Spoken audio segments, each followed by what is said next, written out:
क्या भारत के कब्जे में है या भारत सिर्फ वहां पेट्रोलिंग करता है, यथास्थिति है? What is your take RSN? देखिए, जब आप कहीं तक पेट्रोलिंग करते हैं तो पेट्रोलिंग का मतलब है कि वो एरिया आपके कब्जे में है, वरना वो ये। दूसरी बात कि ये कहाँ किसी ने कहा कि इंट्रूजन की कोशिश की गई? ये तो अब अभी भी हो रही होगी शायद इंट्रूजन की कोशिश, उठा के फेंक दिया। ये जो अपने 20 जवान जो मारे गए, वो कर्नल साहब जो मारे गए, वो क्यों मारे गए? वो इसी में क्योंकि वो इंट्रूजन करने की कोशिश कर रहा था, उनका टेंट जला दिया, उनकी गर्दन तोड़ दी। तो अगर कोई कहता है कि आज हमारे पास कहीं उनका इंट्रूजन नहीं है तो इसमें गलत क्या?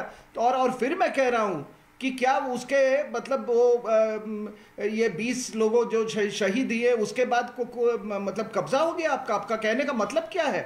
मैं फिर कह रहा हूं कि राजनीति, आप इंफ्रास्ट्रक्चर डिप्लोमेसी, इस पे आप क्वेश्चन कर सकते हैं सरकार में, और इंफ्रास्ट्रक्चर में भी याद रखिए, पता नहीं आप लोग सिक्योरिटी एक्सपर्ट को समझाइए क्या कहने का मतलब है राहुल जी का या आपका, जब आप बोलते हैं सरेंडर कर दी जमीन।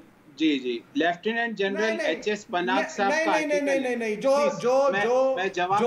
जो सीक्रेट अंडरस्टैंडिंग करता हो चाइना से जाके, उसकी भी नस्ल खराब है, उसकी हिंदुस्तानी नस्ल नहीं हो सकती, कोई भी हो।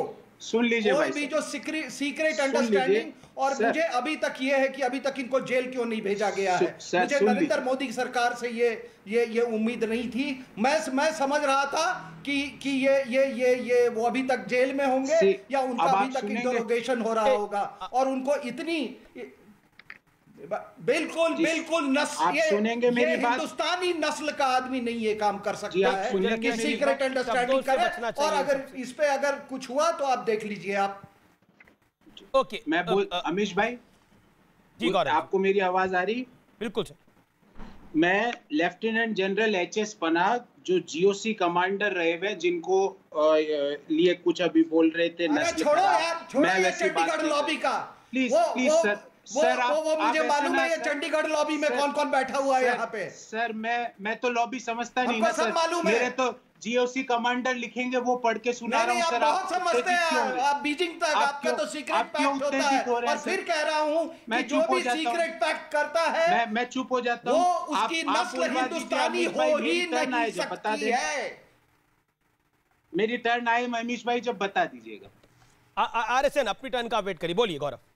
मैं ये कह रहा हूँ, लेफ्टिनेंट जनरल पनाग जो जीओसी कमांडर नॉर्थ रहे हुए हैं, जिनके लिए आरएसएन साहब ने अपशब्द यूज किए, मैं तो मेरे देश के किसी सैनिक के खिलाफ नहीं करूंगा, क्योंकि मैं सबका सम्मान करता हूं। उनका मानना है उन्होंने अपने लेख में। आप प्लीज सर सुनेंगे नहीं तो फिर मैं कैसे बोलूंगा? मैं चुप हो जाता हूँ अमीश भाई, मैं चुप हो जाऊं कि मैं बोल सकता हूं? बोलिए।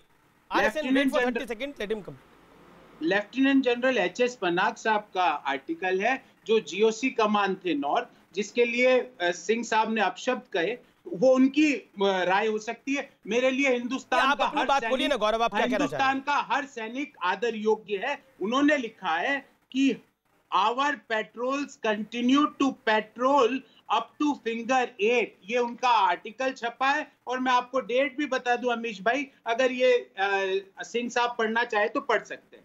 दूसरी बात अमीश भाई, आज समस्या फिंगर 1, 2 की नहीं, अभी गलवान वैली, जिसपे कोई डिस्प्यूट ही नहीं था। आरएसएन साहब, अगर मैं गलत बोलूं तो मुझे